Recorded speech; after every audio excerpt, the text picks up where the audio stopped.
ጤና ይስጥልን ውድ ተመልካቾቻችን የተለያዩ ዓለም አቀፋዊ ጉዳዮችን በጥልቀት የሚዳስሰው ኤንቢሲ ዓለም አቀፍ ተጀምሯል። እንደወትሮው ነጻነት ላቀውና ቢያም ካሴ አብራናችሁ ቆይታ የምናደርግ ይሆናል። ከኛ ጋር ሆኖ ተመልካቾች ሁሉ መልካም አለን። ከቅዳሜ በኋላ ድጋሚ ተገናኝተናል። ያው በሳምንቱ ለቀን የሚለውን አጽንኦት ለመስጠት ነው። ያ ዓለም ላይ በጣም እጅግ በርካታ የሚባሉ ጉዳዮች መስቀልቀል የምትላቸውም ነገር የዓለምን ደግሞ ፖለቲካ በሆነ መንገድ ሊያሳይ የሚችል ሀያላኑ አሁንም ተደራዳሪ ሆኖ የሚቀጥሉበትን እድል ሊጠቁም የሚችል በርካታ ነገሮችን ተመልክተናል። ከመካከለኛው ምስራቅና ከሩሲያ ዩክሬን ጦርነት ጋር እዛው አውሮፓ አካባቢ የተገናኙ ጉዳዮችን ያው ከአሜሪካ ጋር ባለው የሳውዲው ስብሰባ ከሱ አንጻር ሁለቱን ጉዳዮች ሰፋ አድርገን እንመለከታቸዋለን። ከዛ በፊት ግን እንደተለመደው አዳዲስ ነገሮች አሉ ዓለም ላይና በጣም ትንሽ ውጭም ላይ ስናወራ የአሜሪካው የሲግናል ቡድን ጉዳይ 18 ከፍተኛ ባለስልጣናት በተገኙበት ለዛውም የውጭ ጉዳይ ሚኒስትሩ ማርክ ሩቢዮ፣ መከላከያ ሚኒስትሩ ፔቴክስት እንደ ራሳቸው ትራምፕ የመሳሰሉ ትልልቅ ምክትሉ ጄዲ ቫንስ ባሉበት ጉባኤ ላይ ማለት ትችላለ። በዚህ ግሩፕ ላይ እንግዲህ ሀሳብ ሲለዋወጡ ቴክስት ሲደራረጉ የአንድ የአትላንቲክ ሜጋዚን ጋዜጠኛ ጎልድበርግ ተገኘበትና ኢንቫይት ተደርጌ ነው የተገኘሁት የሚል መረጃ ነበር ሲሰጥ የነበረውና እንዴት አይነት ነገር ነው? የአሜሪካ በጣም በትልቅ የሴኩሪቲ ጉዳይ ሁቲዎችን የመን ላይ እንዴት መምታት አለብን፣ ምን አይነት የጦር መሳሪያ እንጠቀማለን፣ በምን ሁኔታ እያንዳንዱን ነገር አብጠርጥረው የተወያዩባቸውን ጉዳዮች ከዚህ ጋዜጠኛ ጋር መረጃ አብረው ሼር ሲያደርጉ ነበርና እጅግ በጣም የአፍተር ኦል እንግዲህ እንዲህ አይነት ነገሮች እና ትራምፕ ከዚህ በፊት ሲያደርጓቸው የነበሩት ነገሮች በሴኩሪቲያቸው በተለይም ማይክ ዋልስ የሚባሉት የብሔራዊ ደህንነት አማካሪ ከዚህ በፊት ጄክ ሱሊቫን ያልነበሩ ልክ እንደሳቸው ትልቅ ሮል ያላቸው በመካከለኛው ምስራቅም ባለም ፖለቲካ ላይ ስፔሻሊ የብሔራዊ ደህንነቱን ጉዳይ በመምራት ኃላፊነት ያለባቸው ዋልስ ናቸው መጀመሪያ ላይ ኢንቫይት ያደረጓቸው። ከዛም በኋላ እነ ጄዲ ቫንስ እነ ምክትል እነ መከላከያዎቹ በመናመ ሁሉም ተረባርበው ቴክስቱ እንዲደርስ ሆኗል። ብዙ አይነት ትንታኔ ሊሰጥ ይችላል። ነገር ግን ይሄን የመሰለ ትልቅ ጉዳይ ላይ አንድ ጋዜጠኛ ለዛውም የአሜሪካ ውስጥ የሚሰራ ጋዜጠኛ የጋዜጠኛ ነጻነቱ እንደምታውቀው ነውና መረጃዎችን ይፋ አለማድረጉ ያው ኃላፊነት ስለተሰማው ሊሆን ይችላል። ሁቲዎች ሊመቱ ሲሉ ከሁለት ሰዓታት በፊት በደንብ ጉዳዩን አውቀው ነበረ። ምናልባት ለሁቲ ሰዎች ወይንም ደግሞ ከአሜሪካ በተቃራኒ ለቆሙ ሰዎች መረጃ ደርሶ ቢሆን ኖሮ ሊፈጠር የሚችለው ምንድነው? በእርግጥ ሊፈጠር የሚችለው ነገር እጅግ አስፈሪ እና ዩኤስ ትሩማን የሚባሉት መርከቦች በሁቲዎች ቀድመው ነበረ ሊመቱ የሚችለው እንኳን መምታት የሚችሉትና ትልቅ የመነጋገሪያ ጉዳይም ነበረ። ዶክሜንቱ ራሱ ሰነዱ በዚህ ልክ ሾልኮ ወጣ የሚባል ዶክሜንት አይደለም አይደል?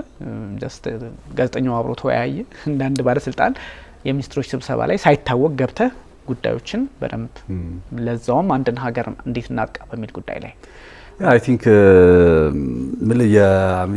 የነ ትራምፕ ነገር ያው በየዕለቱ ብዙ የተለየ ነገርን እያሳየን እየመጣ ያለው አይደል? በየዕለቱ ዜና አለ አሜሪካ ውስጥ፣ በየዕለቱ የሆነ የዓለምን ትኩረት የሚስብ ነገር አለና ከዚህ ቀደምም እኮ እነሱ ሲፈልጉ ቲፕ ኦፍ ያደረጉና መረጃዎቹን የማንነታቸው ያልተገለጸ ኦፊሻልስ ባለስልጣናት እየተባለ ይቀርባሉ ዜናዎቹ።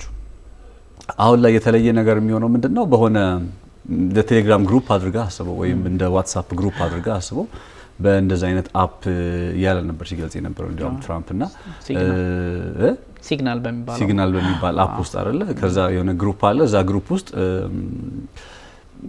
ኦንላይን የሚገናኙበት ነገር አለ ማለት የፊት ለፊት ተገናኝተው ሀሳቦችን የሚለዋወጡበት ምናምን መንገድ አለ። ከዛ በመካከል አንደኛው ሰው ከቀረ ያለውን ነገር አፕዴት ለመደራረግ ኦንላይን ላይ ያለውን መንገድ ይጠቀማሉ ወይም በዚህ በሲግናል በተባለው አፕ ላይ መረጃዎች ይለዋወጣሉ። ይሄንን በሚያደርጉበት ሰዓት ላይ አንድ ጋዜጠኛ መካከላቸው ተገኝቷል ነው ስቶሪ አይደለ? እንደተባለው ከዚህ በፊትም ፈልገው ሲያደርጉት ነበር አሜሪካኖቹ ከትራምፕ በፊት በነበረው የስልጣን ዘመን የሆነ ምክንያቱም ናሬቲቭን ዳይቨርት ማድረጊያ ናሬቲቭን ተቆጣጥሮ የመቀጠያ መንገድ ስለሆነ ብዙ ጊዜ መረጃዎችን መጀመሪያ ቲፕ ኦፍ አድርገ ከዛ በኋላ የሚመጣውን ነገር ኮንትሮል አድርገ ለመቀጠል ስለሚመች የሚዲያውን ናሬቲቭ ማለት ነውና ከዛ የተለየ ስሜት አልተሰማኝም ማለት ለመናገር። ምክንያቱም አንደኛ አሜሪካዎቹ በዚህ በእንደዚህ አይነት ነገር ላይ የተለመደ ነው መረጃዎቹን መሰጣጣት። ያሁን የተለየ የሚያደርገው አይ ቲንክ የሆነ ባለስልጣናት ጋር አብሮ ጋዜጠኛ የሆነ ጎልድበርግ የሚባል ጋዜጠኛ አብራቸው ጆይን አደረገና ግን የሚገርመው ነገር ጆይን ከማድረጉ ባለፈ መረጃዎችን አልተናገረም። ይሄ በዝርዝር የነበሩትን ነገሮች በተመለከተ ያገኛቸውን እንዲያውም ጥያቄ የሚሆንበት ከሆነብን ለምን ይሄ ሰውዬ እንደ ጋዜጠኛ መረጃዎችን ካገኘ በኋላ ያው የሀገር ናሽናል ኢንተረስት የሀገር ጥቅም የትኛው ነገር ይቀድማል የሴኩሪቲ ጉዳይ ነውና የሚሉት ነገሮች ሊመጡ ይችላሉ። አት ዘ ኤንድ ኦፍ ዘ ዴይ ግን ሀውቲ የሚባለው ቡድን ያው ሀውቲ ነው ከአሜሪካ አንጻር ከተመለከትከው ቀድሞ የፈለገ መረጃ ቢደርሰው ምክንያቱም አሜሪካ ሊያጠቃው እንደሚችል ቢያቅም ደፍሮ ደግሞ አሜሪካ ላይ ያንን ነገር ማድረግ ጠባጫሪ የሚሆን አይነት ሁኔታ ከፈጠረበት የሚያስከትለው ነገር ዝም ብለህ ታስበዋለህና እንዳልከው ግን በአሜሪካ ውስጥ ሁሌ በቃ በየዕለቱ የሚፈጠሩ ዜናዎች ፓተርናቸውን ዝም ብለህ ብቻ እንደ ተመልካቾቻችንም ይመልከቷቸው። በየዕለቱ ወጡ የሚባሉ ዜናዎች የሆነ በቃ ከእኔ ከአደጋዎቹ ጀምሮ ነው የምልህ ከሎስ አንጀለስ ማማቲ ሳይሆን እነዚህ ከአውሮፕላን አደጋዎቹ ጀምሮ ያሉትን ዜናዎች ዝም ብለህ ፓተርናቸውን ስታይ የሆነ የዓለምን ትኩረት የዓለምን ናሬቲቭ ተቆጣጥሮ የመቀጠል ስሜት እየመሰለኝ ይመጣል አንዳንዴ። ይሄኛው እንኳን ነዚህ ትንሽ የተለየ እንትን አለው እንዳልከው ከዚህ በፊት የሚታወቁት WSJ ምናምን የመሳሰሉ ሚዲያዎች ሚስጥራዊ የሆኑ ሰነዶችን አግኝተናል ከሁለት ኦፊሻሎች ከእንደዚህ አይነት ነገር መረጃዎች ከዚህ በፊት ያጋሩ ነበረ። መረጃው እንዲደርሳቸው ስለሚፈለግም ወይም ደግሞ በሩመር ወይም በጉምታ ነገር ሀሳቡ እንዲበስል የፐብሊክ ኦፒኒየኑም ጋዘር ለማድረግ ብዙ ነገሮች ያደርጉ ነበረ ከዚህ በፊት እንደምታውቀው። ይሄኛው ግን ከዛም በኋላ የተፈጠረው ነገር ነው። አንደኛ የሴኩሪቲ በጣም ትልቅ ጉዳይ ላይ ነው የተገኘበት። ሲቀጥል ከዛ እና ወርዝ የሚባሉት የብሔራዊ ደህንነት አማካሪው መከሰስ አለባቸው መጠየቅ አለባቸው የሚሉ ካምፔኖች ተጀምረዋል። ሪፐብሊካኖቹ በጣም ድምጽ እያሰሙ ነው። ዴሞክራቶቹ ይሄ በትክክል የዶናልድ ትራምፕ አስተዳደር የጸጥታውን ሁኔታ በገምገም አለበት የሚል በጣም ትልቅ አይነት እንትን እያስነሱ ነውና ይሄ እንደው በአጋጣሚ ሆኖ ከዚህ በፊት እንደው ደሊብሬትሊ እንደሚያደርጉት አይነት ነገር ሳይሆን ኢንቫይት የተደረጉበት መንገድ እንደዚህ ዋጋ ሊያስከፍል የሚችልም ስለሆነ ነው። እንዳልከው ሁቲ ነው። ሁቲ አያረግም ማለትም ከባድ ነው። እስራኤልን እንግዲህ የምናውቀው ከኢራን ቀጥሎ እስራኤልን በአግባብ ያው ሌሎቹ እንዳሉ ሆኖ ብዙ አየር ክልል ጥሶ ከሄደ በኋላ ጥቃት የሚሰነዝረው እሱ ነው እና በነ ትሩማን የሚባሉት እንትኖች ላይ ቀድሞ ላይ ተኩስ አይችልም ነፂ አሁን ካለ ሁኔታ። አንደኛ እንደምታውቀው ምንም ይሁን ምን ከአሜሪካ ተኝታ እንደማታደር ላይ ጥቃት እንደምትሰነዝር ያቃልና ቀድሞ ቢደርሰው ኖሮ የሆነ እርምጃ ሊወስድ እንደሚችል ቢያንስ እንኳን እንዳልከው ኮንሲኩዌንሱ አደገኛ ሊሆን እንደሚችል ስለሚገምት የመከላከል አቅሙን አጠናክሮ ሊጠብቅ ይችል ነበርና ብቻ ተሰምቶ ቢሆን ኖሮ ወይንም ደግሞ ይሄኛው ጋዜጠኛ ጎልድቤሪ ቀድሞ ቢያወጣው ኖሮ ለሱም አደጋ ነው። አክቹሊ የተለያዩ ነገሮች ሊፈጠሩ ይችሉ ነበረ በአሜሪካ ፖለቲካ ውስጥና ልክ ከዚህ ቀደም እንደነበረው አንተም ማስተዋል አክቹሊ የተለየ የሚያደርገው ነገር በዚህ ግሩፕ በትልልቅ ኦፊሻል ውስጥ አንድ ሰው ብቻ የአትላንቲክ ማጋዚን ሰው መገኘቱ ትልቅ ጥያቄ የሚያስነሳ ነው። ግን ሪአክሽኑ ስትመለከተው የዴሞክራቶቹ የሪፐብሊካኖቹ ስትመለከተው ከዚህ በፊት እንደው መረጃዎች እንዲወጡ ተብሎ ታስቦ መረጃዎች እንዲጋሩ ሆነ ተብሎ እንደሚደረገው አይነት ሆኖ ሳይሆን ትንሽ ወሰብሰብ ያለ ነገር ተመልክቻለሁ። ልክ ነስማማለሁ። የአሜሪካ ፖይንትን ካነሳን ግን ሞር አሜሪካ ላይ በጣም እንትን ለሚያረጋኝ የነበረው ከሰሞኑ ከነበረው አንፃር ሀውቲ ላይ ጦርነት ሲጀምሩ ኮንግረስ ማጽደቅ አለበት አይደል? በአሜሪካ ህገ መንግስት መሰረት የጦርነት በሚገቡበት ሰዓት ላይ ጦርነትን መጀመሪያ አፕሩቭ የሚያደርገው ኮንግረስ ነው።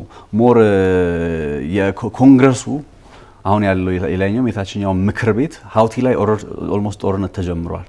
ጦርነት ተጀምሮ ይሄንን ጦርነት አፕሩቭ አድርጓል ወይ?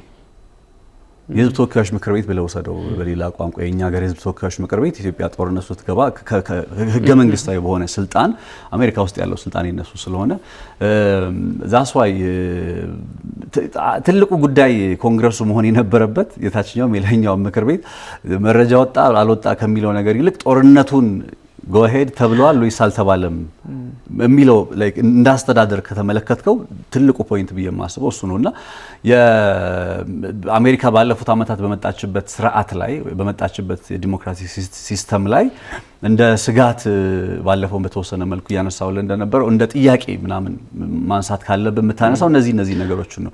ቤዚክ የነበሩ ዲሞክራቲክ ፕሪንሲፕሎች ላይክ ጦርነት ስትገባ አሜሪካ አሁን ሀውቲ ውስጥ የጀመረችውን ጦርነት ወይም ከኢራን ጋር ጦርነት የምትገባ ከሆነ በአንድ ሰው ስልጣን በዶናልድ ትራምፕ እና በዛ በሲግናል ግሩፕ ላይ ባሉ ሰዎች ድጋፍ ነው ጦርነት እየተጀመረ ያለው። እዛ ቦታ ላይ ጋዜጠኞችም ጭምር እየተገኙ ነው። በጣም ማለት የጋዜጠኝነትን ሙያ ምን እንደሆነ በደንብ እንረዳለን። ግን የደህንነት የፖለቲካዊ የደህንነት ጉዳዮች ውስጥ ምንም አይሰራም ጋዜጠኛው፣ ምንም ጥያቄ የለውም አንለስ አስበው ካላስገቡት በቀር ወይም ደግሞ የሆነ ብቻ ተሳስተው የሚያስገቡት አስበውበት የሚያስገቡት ምንም ይበሉት ሞር ከአሜሪካ ውስጥ ትልቁ ፒክቸር መሆን ወይም ትልቁ ጥያቄ መሆን የነበረበት ኮንግረሱ ያላጸደቀው ጦርነት ለምን ሀውቲ ላይ ተጀመረ የሚለው ፖይንት ነበር ብዬ የማስበው። ግን ከዚህ ከጋዜጠኛው ጋር ምናምን ያሉት ጉዳዮች ናቸው በጣም ሆቶ ነው እየቀረቡ ያሉትና እሱን ልኔ የፈለጉት እንዴት እንደገባ አሁንም ግልጽ የሆነ ነገር የለም። አንተ እንዳልከው ሆነ ብላ ይሆን ወይ ደግሞ አንተም እዛው ላይ እንዳልከው ተሳስተ ይሁን ግልጽ የሆነ ነገር የለምና እኛ እስከገባንበት ሰዓት ድረስ እንደዚህ አይነት መረጃዎች አሉ። ሜቢ ይሄኛው የሁቲ ጉዳይ አንደኛ ኦሬዲ ግሪን ላይቱ ስላለ ባይደን አስተዳደርም የነበረ ጦርነት ስለሆነ ኮንግረሱ ያን ያህል ላያጸድቀው ይችል ይሆናል። የፕሬዚደንሻል ኦርደር በሚባለው አይነት ነገር እዛም ላይ ደርስ ይችላል። እንደዚህ እንደ ስፔሻል ኦፕሬሽን ምናምን ሊያዩቸው ይችላሉ። ኦሬዲ ያለ ጦርነት ስለሆነ ነው። ይሄ ኮንግረስ በጣም ትልቅ ክርክር ምናምን አድርጎ ይሄ እግረኛ ለእግረኛ ወይም ደግሞ ፉል አውት ዋር ከሚባለው አንጻር ከሱ ኮንሰፕትም ሊሆን ይችላል። ዞሮ ዞሮ ግን ያለው ሁኔታ የተሸነፈውን የደከመውን ምታ ነው። ምንም አዲስ ነገር የለውም እና ይሄ ነው። የነ ሉካሼንኮም ንግግር እኮ አነጋጋሪ ሆኖ ነበረ። እዚህኛው ላይ ትንሽ ቆየንበት እንጂ 7ኛ ዙር የፕሬዝዳንትነት ባለ ሲመታቸውን ሲፈጽሙ በጣም አሪፍ ጥሩ አሪፍ የሚባለው ዲክታተርሺፕ ስታይል ዓለም ግማሹ የዓለም ክፍል መከተል ይችላል እና በጣም ሰው የሚወደኝ ህዝባቸው የሚወዳቸው እድለኛ ጠንካራ ሰራተኛ ዓለም ላይ እንደውም እንደኔ አይነት ደስተኛ ፕሬዝዳንት የለም በሚል ራሳቸውን እንግዲህ ከ30 ዓመት በላይ ነው አለ ከሶቪየት መፍረስ በኋላ ከ1994 ጀምሮ ያው ትራንዚሽኑ እንዳለ ሆኖ ከዛ ጀምሮ ፕሬዝዳንት አግኝታ አታውቅም ወይንም አዲስ ነገር አይተናናቅም ቤላሩስ ፖለቲካ ውስጥና በጣም ይሄኛውን ዲክታተርሺፕ በሚለውን አምኖታል። ግን የኛ ዲክታተርሺፕ ስታይል ደግሞ በጣም አካምፕሊሽመንቱ ጥሩ የሆነ መልካም የሆነ ዓለም ልትፈልገው የምትችለው የዲክታተርሺፕ አይነት ነው የሚል ሀሳብም ሲሰጡ ነበረ። ደቡብ አፍሪካና ኤለን መስክም ይሄ እንግዲህ ብዙ ጊዜ ሰምተን የማናውቀውን ነገር ነጮች ጫና እየደረሰባቸው ነው፣ እንደውም ጅምላ ጭፍጨፋ የዘር ፍጅትም እየተፈጸመባቸው ነው ደቡብ አፍሪካ በሚል ከሶ ነበረ ኤለን መስክ። ያው የትራምፕን ሀሳብ ነው እንትን ምንድነው ያስተጋባው ኤለን መስክ። ከዛ እንግዲህ ሲሪል ራማፎሳ ስም ባይጠሩ ምላሽ ሰጥተዋል። ይሄ የማይሆን አይነት ነገር ነው የሚል ነገር እንደውም አንድ የዩክሬን ውስጥ ጥቅም ላይ ሲውል የነበረው አንድ ኩባንያ ያለ አይደል የኢንተርኔት አገልግሎት የሚሰጥ አፍሪካ ውስጥ የማይሰራው because I am not black የሚል ሀሳብ ኤለን መስክ ነጮች ተበደሉ የሚል ዓለምንም በመፍጠር ሂደት ላይ ናቸውና እነዚህ ጉዳዮች በጣም ትልልቅ ሀሳቦች ነበሩ። እንደው ሀሳቡን ቲፕ ለማድረግ ነው ሜቢ ሀሳብ ካለ እዚህ ላይ ኦልራይት ሶ የኢራንና የአሜሪካን የኒውክሌር ድርድር ጉዳዮችና እዛው አካባቢ ያሉ ትርምሶችንም ከሁቲም ከእስራኤልም ጋር ያሉ ነገሮችንም እዚሁ ላይ አንስተን ብንሄድ መልካም። የመካከለኛው ምስራቅ ላይ ከሁቲ ጋር ተያይዞ የጀመርነው ጉዳይ አለ። የሁቲ ላይ የቀጠለው ጥቃት ያው በጋዜጠኛው እንትንም በጋዜጠኛው ጣልቃ ገብቷል ወይም ስብሰባቸው ላይ ተገኝቷል አልተገኘም በሚል አይነት ሁኔታ ነገሩ እንትናል እንጂ በጣም ከባድ አይነት ዘመቻ ነው ያከናወኑ የሚገኙት አሜሪካዎቹ። የአሜሪካ ወታደራዊ ኃይል ይህንን ጦርነት ለምን እንደሚያደርገው በግልጽ ይታወቃል። ምንም የማይካደው ነገር ከእስራኤል ጋር የተገናኘ ጉዳይ ነው። አሁን በዶናልድ ትራምፕ አስተዳደር ውስጥ ያሉ ሰዎች ከዚህ ቀደም ስንል እንደነበረው ለመካከለኛው ምስራቅ የተሻለ ሰላም ነው ወይስ ይዘው የሚመጡት ወይስ የተሻለ ወይም የባሰ ጦርነት ነው ይዘው የሚመጡት በሚለው ጉዳይ ላይ ስናነሳ ስንመለከት እንደነበረው አሁን ላይ ሞር ወደ ጦርነት የመግባት አዝማሚያቸው ከመቼውም ጊዜ በላይ እየጠነከረ መጥቷል። አሁን የዚህ ማጠንጠኛ ምንድነው ስትል ደግሞ የእስራኤል ጉዳይ ነው። እስራኤል ውስጥ ያለው ጉዳይ እስካልተፈታ ድረስ በመካከለኛው ምስራቅ አሁን ሊባኖስም ልንመለከት እንችላለን። በተወሰነ መልኩ የአየር ጥቃቶቹ ቀጥለዋል። ሶሪያ ውስጥ አይተናል። ከሶሪያ ውስጥ ባለፈ እነ ሀውቲ ውስጥ በግልጽ እየተመለከትን ነው።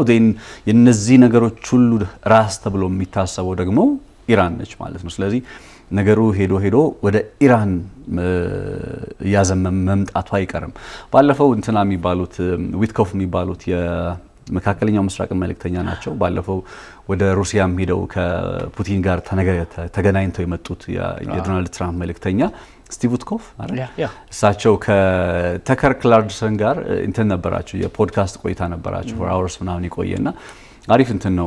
ሜቢ ተመልካቾቻችን ማለት የትራምፕ አስተዳደር በመካከለኛው ምስራቅና በምስራቅ አውሮፓ ላይ ምን አይነት አቋም አለው በሚለው ላይ እሳቸው ዋነኛ አደራዳሪ፣ እርግጥ ነው የሪል ስቴት ሞጉል እኮ ናቸው፣ የሪል ስቴት ዲለር ናቸው፣ ሪል ስቴት ነጋዴ ባለሀብት ናቸው። ግን ያንን ሙያቸውን ይዘው ነው ወደ ፖለቲካ የመጡት። ሞር ትራምፕ ምን አይነት ፖሊሲ ይከተላል፣ የድርድር ሂደቱ ላይ እሳቸው ምን አይነት አካሄድን ነው እየመረጡ ያሉት የሚለውን ነገር በተመለከተ በግልጽ ያብራሩበት ነው እና በሁለቱም ጉዳዮች በምስራቅ አውሮፓም በመካከለኛው ምስራቅ ጉዳይ ላይ ሀሳቦችን እየሰነዘሩ ነበርና መካከለኛው ምስራቅ ላይ ሲያነሱት ከነበረው ነጥብ መካከል አንዱ የሶሪያን ጉዳይ ነው። ሶሪያ ውስጥ የበሽር አልአሳድ መንግስት ከዙፋኑ ወይም ከስልጣኑ እንዲገረሰስ በማድረግ ረገድ እስራኤል ስኬትን መቀዳጀቷ በጣም ሲምቦሊካል ነው እያሉ ነበር ሲያወሩ የነበሩት። ለምንድነው ለሌሎች በቀጠናው ለሚገኙ ሀገራት መልእክት ትምህርት ስለሚሆን የሚል አይነት ካኖቴሽን ያለው መልእክት ነበር ሲያስተላልፉ የነበረው።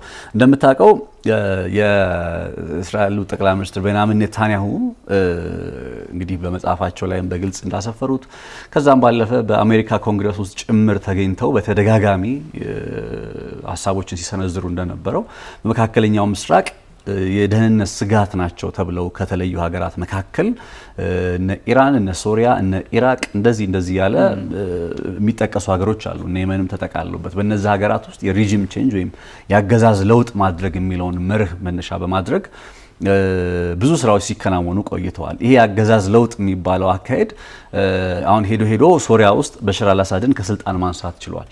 ስለዚህ አሁን ቀጣይ ከአሜሪካ ወይም ከእስራኤል ፍላጎት ጋር የማይስማማ ጎን ለጎን የማይሄድ አይነት ፍላጎት እንደነ ኢራን በመሰሉ ሀገራት የሚሆን ከሆነ ወይም የሚገኝ ከሆነ ለእስራኤል እንደ ደህንነት ስጋት ይቆጠራል ብቻ ሳይሆን እስራኤል የሆነ እርምጃ መውሰድ አለባት ተብሎ ይታሰባል። በዛ አይነት መረዳት ውስጥ የአገዛዝ ለውጥ የሚለውን ነገር ካለፉት እንግዲህ በጣም በርካታ አስርት ዓመታት ሲሰሩበት የቆዩት ነገር ነውና በጣም የገረመኝ የሶሪያን ጉዳይ እንደ ምሳሌ እያቀረቡ እንዲያው ምንድነው የሚሉት እንዳጠቃላይ በመካከለኛው ምስራቅ ዶናልድ ትራምፕ ያቀረቡት የጋዛ ሰዎችን የማፈናቀል ሀሳብ አለ አይደል? ይህን የጋዛ ሰዎችን የማፈናቀል ሀሳብ ከዚህ የተሻለ ሀሳብ ያለው ሰው ማን ነው? እንግዲህ እነ ግብጽ የመሳሰሉት የአረብ ሊግ አባል ሀገራት ጋዛ መልሶ ለመገንባት በራሳቸው መንገድ ያሰቡት መንገድ አለ፣ ያቀድ አለ። 5 ዓመት የሚቆይ 52 ቢሊዮን ዶላር እንደዚህ የሚወጣበት ማለት ሌላው ሽኝ ዘመታለች ሌላ አማራጭ ይዛ ከዛም በኋላ እንግዲህ ኢማጂን እንደዚህ አይነት አማራጮች እየመጡ ግን ስቲል ለነ ዊትኮፍ ወይም ለትራምፕ አስተዳደር ባለስልጣናት መንገድ ብለው የሚያስቡት የትራምፕ የጋዛን የመጠቅለል ሀሳብ ነው እና በጣም ካነሳውት አይቀር እንትን ልበለው ማለት ከኢራን ጋር ከሚለው ፖይንት ጋር አብሮ ጎን ለጎን እንትን ባይልም ግን ስለ ጋዛ ኦልሬዲ ስላነሳው እና ካነሳው ሀሳብ ውስጥ በጣም የገረመኝ ነገር ምንድነው ይሄ ጋዛን መልሶ ለመገንባት የቀረበው የዶናልድ ትራምፕ ሀሳብን በተመለከተ በጣም ጥሩ ነው ብሎ ሲናገር ብዙዎች ሪል ስቴት ምናምን እያሉ እንትን ሊሉ ይሞክራሉ። እኛ ግን እያልን ያለ ነው የጋዛ ሰዎች በሰላማዊ መንገድ በሌላ ሶስተኛ ሀገር የሚኖሩበትን ነገር ክሬት እናድርግ ነው። እንደዛ ከሆነ ብቻ ነው ሰላም የሚሆነው። ስለዚህ የችግሩ ዋነኛ ማጠንጠኛ የሆነው የጋዛ የእስራኤልና የፍልስጤም ጉዳይ በምን አይነት መንገድ ሊፈታ እንደታሰበ እዚህ ጋር ተመለከታለሁ። ይሄኛው ፖይንት እዚህ ጋር እንይዛለን።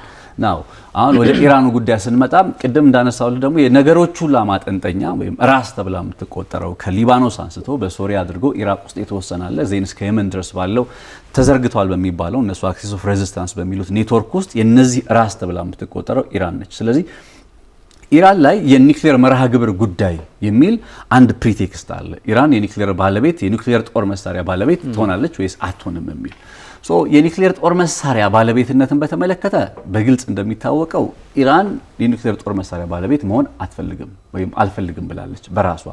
ምንም እንኳን ወደ 6 የኒውክሌር ቦምቦችን መስራት አቅም አላት ቢባልም በዓለም አቀፉ የአቶሚክ ኤነርጂ ኤጀንሲ። ነገር ግን ለነ ትራምፕ አስተዳደር የኒውክሌር ጦር መሳሪያ ጉዳይ ብቻ ሳይሆን የኒውክሌር መሰረተ ልማት እንዳጠቃላይ የኒውክሌር ኃይል ለተለያዩ የልማት ግቦች የሚውል ለጤና፣ ለትምህርት እንግዲህ ኢኮኖሚክ በኒውክሌር ኢነርጂ ላይ መሰረት አድርገው ለሚሰሩ መሰረተ ልማቶች የሚውል ምንም አይነት ኢነርጂ ወይም የኒውክሌር ኃይል አይኖራትም በሚለው ጽንፍ ላይ ቆመዋል።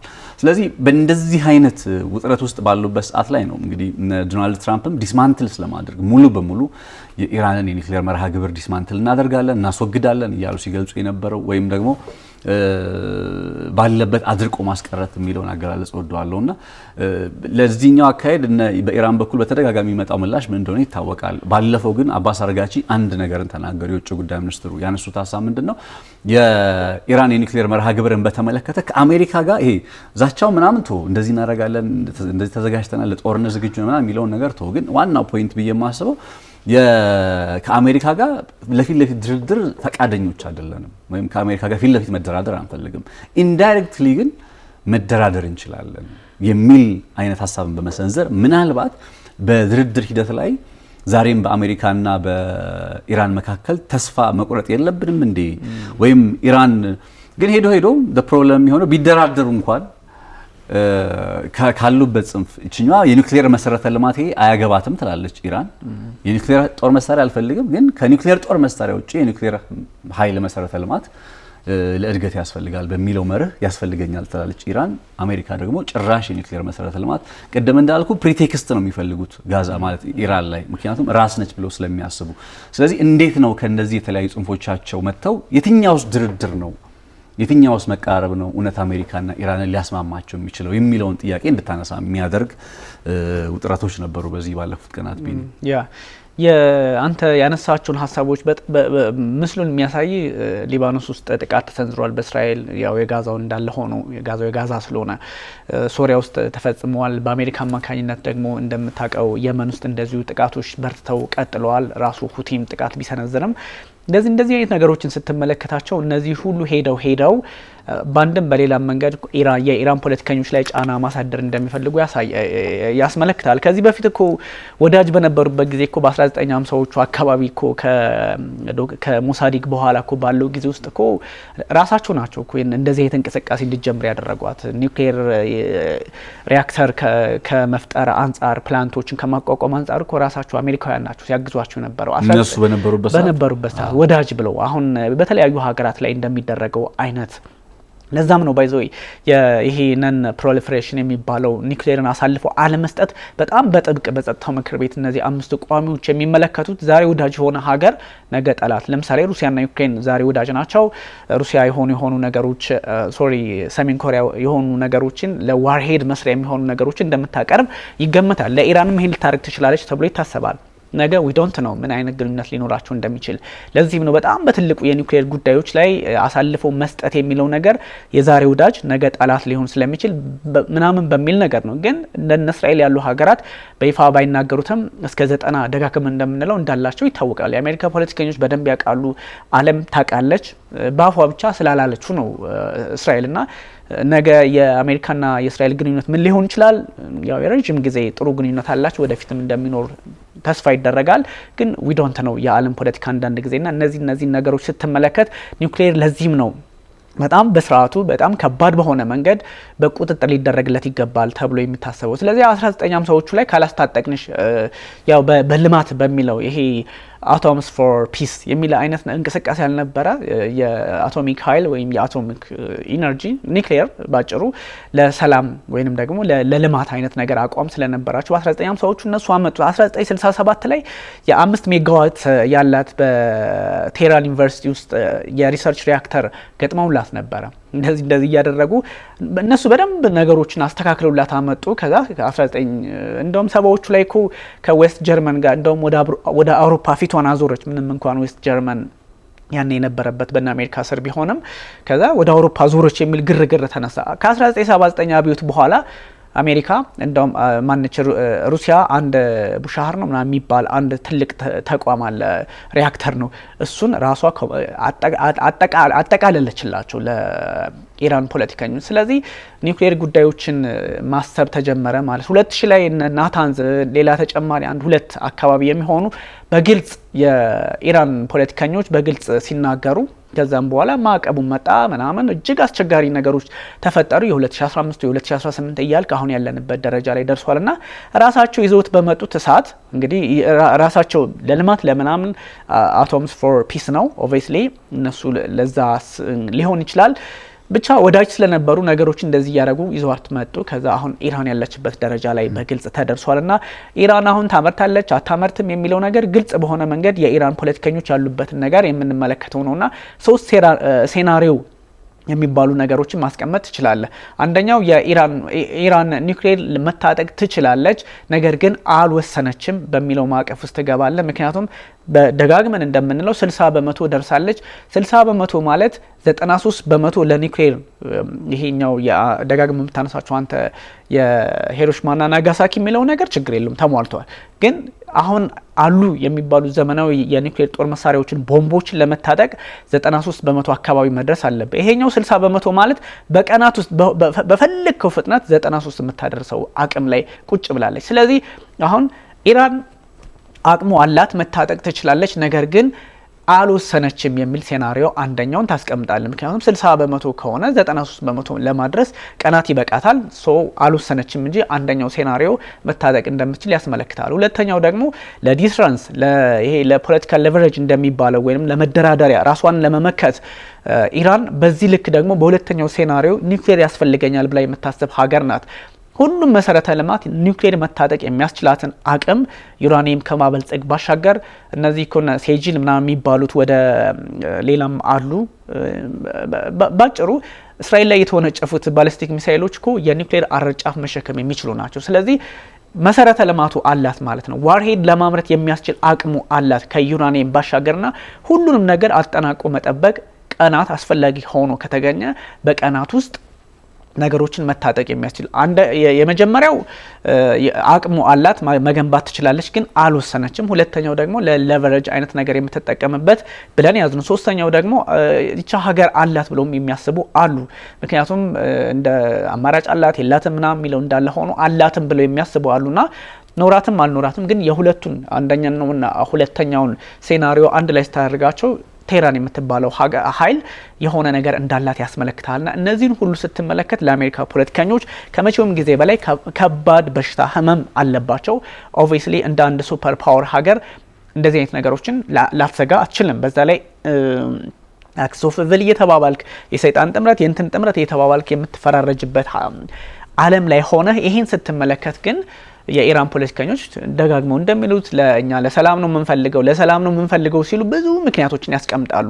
እውነታቸውን ነው እንዴ ልትለው የምትችለው? ያ ማለት ደግሞ ዲትራንስ የሚባለውን ነገር ደግሞ አያስፈልጋቸውም። እነ ማዕመር ጋዳፊን ያዩ በዛ አካባቢ ያሉ እነ ሳዳም ሁሴን እንዴት ከዚች ከስልጣናቸው እንዴት ከአካባቢው ፖለቲካ ህይወታቸውን እስከማጣት ገሸሽ እንደተደረጉ እያወቁ ኒውክሌር አያስፈልገንም ላይሉ ይችላሉ። ግን እነሱም እንደውም እኮ ይሄኛው ፋታዋ የሚባለው በሆነ ነገር የከለከሉትን ነገር እስከ ማንሳት አያቶላ አሊ ሀመኒ ሊደርሱ ይችላሉ የሚሉ መረጃዎች ይወጡ ባሉበት ሰዓት እዛም የሚፈጸሙ ጥቃቶች ከዋናው አንተ እንዳልከው ራስ የምትባለው ኢራን ስለሆነች ሁቲ የፈለገ ቢፈራገጥ ሐማስ የፈለገ እንትን ቢል ሊባኖስ የፈለገ የፖለቲካ የወታደራዊ እርምጃ የማነው የሊባኖሱ ሄዝቦላ ቢወስድ ምናምን ኢራን ከሌለች ከምንጩ ሊደርቅበት ይችላልና የኢራን ፖለቲከኞች ኒውክሌር መታጠቅ ከራሳቸው ብሔራዊ ጥቅም አንጻር ሊፈልጉት ይችላሉ። አማራጭ አላቸው ወይ ስትል ለኔ ምን አማራጭ አላቸው? አንደኛ መደራደር መካከለኛው ምስራቅ የትኛው ሀገር ነው እንደ ኢራን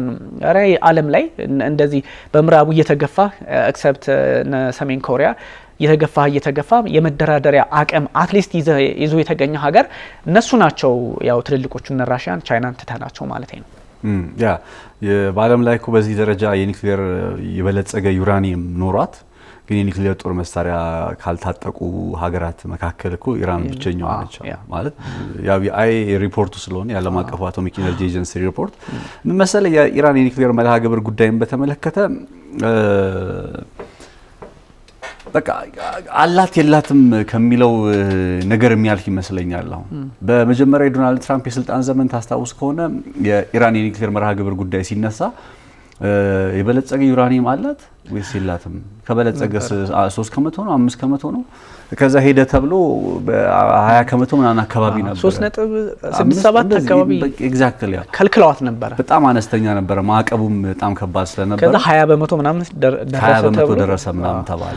አሁን በጣም ሂስቶሪካል ላይክ በኢራን የኒውክሌር መርሃ ግብር ጉዳይ ላይ በቅርብ ዓመታት ውስጥ ሂስቶሪካል ኮንጁንክቸርስ የምትላቸው አይነት ሞመንቶች የትኞቹ ናቸው? የታሪክ ጥፋት ያለባቸው ሞመንቶች የትኞቹ ናቸው ካልክ 2015 ላይ የኒውክሌር ስምምነቱ አለ በኢራንና በስድስት ታላላቅ ሀገራት መካከል አሜሪካ፣ ዩናይትድ ኪንግደም፣ ፈረንሳይ፣ ጀርመን፣ ቻይና፣ ሩሲያ መሳሰሉት ያሉበት ጋር ሆነው የፈረሙት ስምምነት ነበረ። ግን 2018 ላይ ትራምፕ ከዚህ ወጣ ነው። ትራምፕ ለምን ሲባል ያ የ2015 ስምምነት ኢራንን በተግባር የኒውክሌር ጦር መሳሪያ ባለቤት እንዳትሆን አያደርጋትም። ኢን ዘ ሎንግ ረን በረጅም ጊዜ ርቀት የኒውክሌር ጦር መሳሪያ ባለቤት ትሆናለች በሚል አንጻር ነው። 2018 ላይ ይሄ ከሆነ በኋላ 2020 ላይ የቃሲም ስልማኒ ግድያ መጣ። ቃሲም ስልማኒ ኢራቅ ውስጥ የተገደሉት የአይአርጂሲ ወታደራዊ ጀነራል ማለት ነውና የቅዱስ ኃይሉ ጀነራሉ የእሳቸው መገደል ኢራኖችን በጣም ክፉኛ አስቆጥቷል። ከዛ 2023 ላይ ከዚህ ቀደም ኢራን ላይ ተጥሎ የነበረ ማዕቀብ የሚጠናቀቅበት አመት ሆነ። 2023 ላይ ተጠናቀቀ። ለምሳሌ ለአምስት ዓመት ይሄን ያክል ማዕቀብ እንደዚህ አይደለም የሚጥሉት እንጂ ዘላለማዊ ማዕቀብ አይደለም የሚጥሉት እኮ በየጊዜው የሚታደስ ማዕቀብ ነው የሚጥሉት። 2023 ላይ ኢራን ላይ የጣሉት ማዕቀብ በተለይ ከኒውክሌር መርሃ ግብር ጋር በተገናኘ የምታገኛቸውን ንጥረ ነገሮች ወይ የሚያስፈልጓትን ቁሶች የሮ ማቴሪያልስ የምትላቸውን ነገሮች የምታገኝበት መንገድን የሚገድባት ማዕቀብ ተጠናቀቀ። እዛ ሞመንት ላይ 2023 ላይ አሜሪካ ኦልሞስት ትኩረቷ ኢራቅና ማለት ሩሲያና ዩክሬንና ከዛ ደግሞ እዚህ የኦክቶበር የአሜሪካው ማለት የእስራኤልና የምናምን ጉዳይ ነበር። በተወሰነ መልኩ በኢራን ላይ እንደገና የባይደን አስተዳደር ለስላሳ ነበር ታውቃለህ። ማለት ኢራን ላይ ምንም እንኳን ማዕቀቦች ምናምን የመሳሰሉት ነገሮች ቢያደርግም ከነ ትራምፕ አንጻር ግን በንጽጽር ሰማው ትንሽ ለስላሳ የምትለው አይነት መንገድ ነበር የሚከተለው። ኢቭን እና አሜሪካ ማለት እነ እስራኤል የኢራንን ኒውክሌር መርሃ ግብር አነጣጥረን እንምታ ሲሉ ረፉ የሚላቸው የነበረው የባይደን አስተዳደር ነው። ትራምፕ ግን ገና ምርጫ ቅስቀሳ ላይ ያለ እንዲያውም ይሄን እንቅልፋም ሰውዬ ያለ ጆ ባይደንን የኢራንን የኒውክሌር መርሃ ግብር መጥቶ መገላገል ነው እንጂ የሚል አይነት ሀሳብ ይሰነዝር ነበር ዶናልድ ትራምፕ እና 2023 ላይ ያ ማዕቀቡ ሲጠናቀቅ ያንን አጋጣሚ ተጠቅማ ኢራን በጣም በርካታ የሚያስፈልጋትን ንጥረ ነገሮች ወይም ሮ ማቴሪያልስ ሴንትሪፋጅ ነው የሚባለው የሆነ ከኒውክሌር ማብላያ ፕሮግራሞች ጋር በተገናኘ እጅግ በጣም ቁልፍ የሚባለው ቴክኖሎጂ ወይም ቁልፍ የሚባለው ዩራኒየሙን የምታበለጽግበት መንገድ አይ ቲንክ ሴንትሪፋጅ ምናምን እየተባለ ነው የሚገለጸውና እነዛን በማግኘት ረገድ የነበረባትን ክፍተት ሞላችና በጣም በርካታ ቴክኖሎጂዎችን ማግኘት ቻለች። ማዕቀቡ ልክ እንዳለቀ አገራትም አይገደዱም። ገብቷል። ሩሲያ ብትሸጥላት ኦር ቻይና ብትሸጥላት ኢቭን ዩናይትድ ኪንግደም ራሷ ብትሸጥላት ማዕቀቡ ጊዜው አልቆ ስለነበረ በዛ ገጣሚ ላይ ያገኘችውን ዩራኒየም ነው እንግዲህ በጣም በከፍተኛ ደረጃ እንግዲህ በጣም በአጭር ጊዜ ውስጥ ነው በነገር ላይ አሁን 291 ነው ምናምን 271 ኪሎ ግራም አካባቢ 60 ከመቶ የበለጸገ ዩራኒየም አላት ወደሚለው ደረጃ ላይ መጥቶ የኢንተርናሽናል አቶሚክ ኤጀንሲም ይፋ ያደረገው ሪፖርት ላይ በየወሩ እኮ ይላል በየሳምንቱ በ10 እና በ20 ኪሎ ግራም እየጨመረ የሚመጣ አይነት አቅም ላይ ነው ያለችው የበለጸገ ዩራኒየም መጠኑ ማለት ነውና 60 ከመቶ በልጽጓል ማለት በሌላ ቋንቋ በቃ የማይካደው ነገር በቃ ኒውክሌር ቦምብ መሆን ይችላል። 93 ከመቶ ባይደርስም ቢኮዝ ሂስትሪ በቃ ታሪክ አሳይቶናል አስተምሮናል። 93 ከመቶ መድረስ ያለበት አሁን ላይ እንዳልከው ከረቀቀው የኒውክሌር ፊውዥን ቴክኖሎጂ ጋር ተገናኝቶ ነው። ግን ሚኒማውን አሟልቷል ማለት ይችላል። የኢራን የኒውክሌር መርሃ ግብር ሚኒማውን አሟልቶ ቦምብ ለመሆን ዝግጁ ሆኗልና የምትክደው ነገር አይደለም። ይሄ አሁን ለትራምፕ አስተዳደርና ለኔታንያሁም ከባድ የሚሆነው ይሄ ነው። ከዚህ በኋላ ኢራንን ትሪት ሲያደርጉ በምን መልኩ ነው ትሪት የሚያደርጉት? ምንም የማትክደው እኮ ነገር ለዲተረንስ ነው አይደለ የምትፈልገው እንጂ ኢራን አተኩስም እኮ አዴን ነው ዘዴ ፋትዋ ብላም እንግዲህ በሃይማኖታዊ ስርዓት የኒውክሌር ጦር መሳሪያ የጅምላ ጨራሽ የሆኑ ጦር መሳሪያዎችን እንዳይኖራት ራሷን ስትገድብ at the end of the day አቅሙ ጠፍቶ ሳይሆን እንደሚገባ ይኮን ማለት የኢራንን ጉዳይ በጣም በቅርብ እንደሚከታተል ሰው ማለት ነው። ይሄንን 60% የበለጸገ ዩራኒየም አላት ማለት በቃ በሌላ ቋንቋ ኒውክሌር ቦምብ አላት 60% የበለጸገ ኒውክሌር ቦምብ አላት ማለት ነው የሚለውን ነገር ታሳቢ በማድረግ በቃ ፋቷ የሚለው ነገር ነው የያዛቸው ብዬ የምረዳው። ፋቷ የሚባለው ሃይማኖታዊ አስተምሮት ነው የያዛቸው ብዬ የምረዳው እኔ። ከዛ እንደ ህግ ነገር የሚከለክል በቃ ጅምላ ጨራሽ መሳሪያዎችን ኦን እንዳያደርጉ ከዛ ያንን ጅምላ ጨራሽ መሳሪያዎችን ተኩሰው እልቂት እንዳይመጣ በቃ በሃይማኖታቸው በሺያ አስተምሮት ውስጥ የሚከለክልና እንደ ሌጋል አይነት እንትን ያለው በሃይማኖት ፐርስፔክቲቭ ልክ ነው። ከዛ አያቶላ ናቸው ያንን ነገር ለምሳሌ በኢትዮጵያ ኦርቶዶክስ ቤተክርስቲያን ውስጥ የሚወገዙ ነገሮች አሉ አይደል? ውግዝ የሚደረጉ ዴን ጳጳሱ ኦር ሃይማኖት አባት ብቻ የሚያነሳቸው ልክ እንደዛ አይነት ነገር ነው እንደ ትራዲሽን ማለት ነው በኢራን ውስጥ ያለው ሰው የኒውክሌር መርሃ ግብርን በተመለከተ እንደ ውግዝ አድርገውታል ራይት ነው ማለት ነው። ይሄንን ነገር እንዲያነሳ ግን እንዳልከው ጫና አለ። አያቶላ ይሄንን እንዲያነሱ በጣም ከፍተኛ ጫና አለ። አሁን ኢራን የኒውክሌር ጦር መሳሪያ በቃ አሜሪካዎቹም ያመኑበት መረጃ ደግሞ ምንድነው የኒውክሌር አረር ቅድም ስትል እንደነበረው ዋርሄዱን ልስራ ብላ ከወሰነች አንደኛው ሴናሪዮ አልወሰነችም ነበር ይያልክ ያለ ብትወስን ከወሰነችበት ቀን አንስቶ እስከምትሰራበት ቀን ድረስ 7 ቀን ነው የሚያስፈልጋት። ይሄንን እንደ ጆ ባይደን ናቸው ያሉት አሜሪካዎቹም ጭምር አረጋግጠውታል ይሄን ጉዳይ። ሶ በ7 ቀን ቫሪዬሽን ውስጥ ነው ማለት ነው እንግዲህ በመካከለኛው ምስራቅ በኢራንና በእስራኤል እንዲሁም በአሜሪካ መካከል በቃ ከባዱን ጦርነት ካየል እንመለከት የምንችለው ማለት ነው። ሶ ጦርነት ከተጀመረ በ7 ቀን ውስጥ አሁን ለምሳሌ አሜሪካ እስራኤልን ወይ ማለት ኢራንን ማጥቃት ብትጀምር በእርግጠኝነት the least option የሚሆነው the last resort የሚሆናት ለኢራን ኒውክሌር ነው። ምክንያቱም ኒውክሌር ፓወርድ ስትሆን የኒውክሌር ጦር መሳሪያ ሲኖር የሚታይበት መነጽር ራሱ ይቀየራል። በኒውክሌር ጦር መሳሪያዎች እንግዲህ ባላቸው መግባባት ደግሞ አንዴ ከተኮስክ በኋላ ድጋሚ መተኮስ ትችላለህ ወይ ነው ጨዋታው። ዛስ ዋይ በሺዎች የሚቆጠሩ እንትኖችን ኦን እያደረጉ ያሉት አሁን ላይ ኢራን ቢያንስ 6 መስራት የምትችልበት አለ። ቢያንስ አንድ አይደለም ልልፈልግ አንዴ ከተኮሰች በኋላ ድጋሚ 2 3 4 እያለች የምትተኩሰው አይነት ወደ 6 መስራት የምትችል ከሆነ አሁን ላይ ባሉ እንግዲህ የዓለም አቀፍ የኔ መረጃ አይደለም የዓለም አቀፍ የአቶሚክ ኢነርጂ ኤጀንሲ መረጃ እንደዚህ ስንል ብዙ ጊዜ በኢራን የምናደላ የሚመስላቸው ሰዎች አሉና ግን ፋክት ነው ይሄ በተባበሩት መንግስታት ድርጅት የሀገራትን የአቶሚክ ኢነርጂ የኒውክሌር ኢነርጂ ጉዳይ እንዲከታተል ኃላፊነት በተሰጠው ቡድን ይፋ የተደረገ መረጃ ነው እያነሳን ያለ ነው። አንተም ብታነሳው ነው የማነሳው። ስለዚህ ችግራችሁ ከኛ ካልሆነ በቀር ፋክቱን አትጠራጠሩ ለማለት ነውና የኢራን የኒውክሌር መርሃ ግብር ጉዳይ በሚስጥር ተይዞ ነው የመጣው እንደምታውቀው። ቅድም ሂስቶሪካሊ ታነሳው እንደሞከርከው 2003 ምናምን አካባቢ ላይ 2003 ላይ ነው እኮ CIA የኒውክሌር ጦር መሳሪያ እያመረተች ነው የሚል በእነ አህመዲን ነጃድ ጊዜ ማለት ነው እያመረተች ነው ብሎ ይፋ አደረገና ኢሚዲየትሊ ኢራን የኒውክሌር መርሃ ግብር አቴንሽን ውስጥ የገባው። ከዛ የምታቃቸው ማዕቀቦች ሁሉ መጡ በጣም ኢራን ላይ።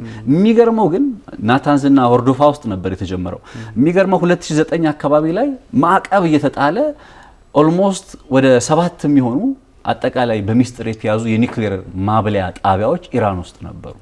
አሁን ላይ 9ና ከዛ በላይ እንደሆኑ ይነገራል በሚስጥር የተያዙ ቦታቸው የት እንደሆነ። አሁን ናታንዝ እና ሆርዶፋ የሚባሉት የመጀመሪያዎቹ በ1990ዎቹ ይሄ በቃ ሲጀምር ሂደቱ ከዛ አሜሪካዎቹም የገጠሙበት አካባቢ ላይ ያሉ የኒውክሌር ማብለያ ጣቢያዎች ናቸው የሚታወቁት ናቸው። ከዛ በኋላ ግን በሚስጥር የተያዙት በጣም ብዙ አሉ። ኢራን በሚስጥር እንኳን ከሰሞኑ በወታደራዊ ልምምድ ወቅት እንትን ላይ ይሄ ከመሬት ውስጥ የተቀበሩ ከተሞች የሚሳኤል ከተሞች እያለች ይፋ የምታደርገውን ነገር አይ ነው ፕሮፓጋንዳ እንደሆነ በግልጽ ግን እናውቃለን አገሪቱ ምን አይነት አቅም እንዳላት። አሁን ይሄን ሁሉ ነገር የምንለው ለምንድን ነው? እስኖት ሀዝን የኢራን ወታደራዊ ብቃትን አድናቂ ከመሆን አንፃር አይደለም። ከኢራን ጋር የሚፈጠር ጦርነት ግን ምን አይነት ውጤትን ይዞ ነው ለመካከለኛው ምስራቅ የሚመጣው? ከኢራን ጋር በሰላማዊ መንገድ በመደራደር ነገሩን ለመቋጨት የማይቻል ከሆነ ከኢራን ጋር የምትገባበት ጦርነት ከኒውክሌር ጦርነት የጸዳ ላለመሆኑ ምንም ዋስትና የለም። አሜሪካም እርግጠኛ አይደለችም፣ እስራኤልም እርግጠኛ አይደለችም። ስለዚህ ወደ ኒውክሌር ጦርነት ውስጥ ገባ ማለት ደግሞ በሌላ ቋንቋ እነ ኔታንያሁ አልገባቸውም እንጂ ልበል እነ ኔታንያሁ ዞሮ እስራኤልን አደጋ ውስጥ የሚጥል አይነት ሁኔታ ነው የሚመጣው። ምክንያቱም ኒክሊየር ከዚህ ቀደም እንዲያውም ሳነሳልህ የነበረው ታስታውስ ከሆነ እስራኤል ቴል አቪቭ የተመታች ጊዜ በሆኑ ባላስቲክ ሚሳኤሎች የኒክሊየር አረር ይሸከማል እያለን ነበር አይደል? ያኔም እኮ አሮ 3 ነበረ፣ አይረንዱም ነበረ፣ ታድ ነበር ያልነበረው እንዲያውም ያኔ የጸረ አየር ላይ መከላከያ ቴክኖሎጂው። ስለዚህ አሁን ላይ ወደ ጦርነት ውስጥ ከገቡ ኢራን እስራኤል ላይ ኒክሊየር አለመተኮሱ አይኖ እስራኤል የምትተኩሳለች፣ ምንም ጥያቄ የለውም። ስለ እስራኤል ብቃት እንኳን ስለማያጠያይቅ ነው። የእስራኤል የኒክሊየር ባለቤትነት ጉዳይ፣ ወታደራዊ አቅም ጉዳይ የሚያጠያይቅ አይደለም። እንደ አዘር ሳይድ ያለው ከኢራን በኩል ያለው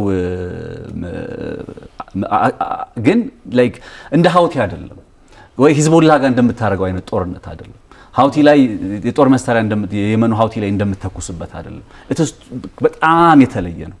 የተለየ እስከሆነ ድረስ ደግሞ በሀውቲ መነጽርና በሂዝቦላ መነጽር ኢራንን አይተ በቃ ኢራን ጋርም እንደዚህ ቀለል አድርጌ ጦርነት ገብቼ በቀላሉ ወጣለው ብሎ ድምዳሜ ውስጥ ደርሶ ወደ ጦርነት ውስጥ መግባት ዞሮ ለእስራኤል ዞሮ ማለት ነው ለራሷ ለእስራኤል ለራሱ ዲስትራክሽን እና ውድመት ካልሆነ በቀር በእንደዚህ አይነት መልኩ ሰላምን ማረጋገጥ የሚቻል አይመስለኝም በፍጹም ያስባሉ።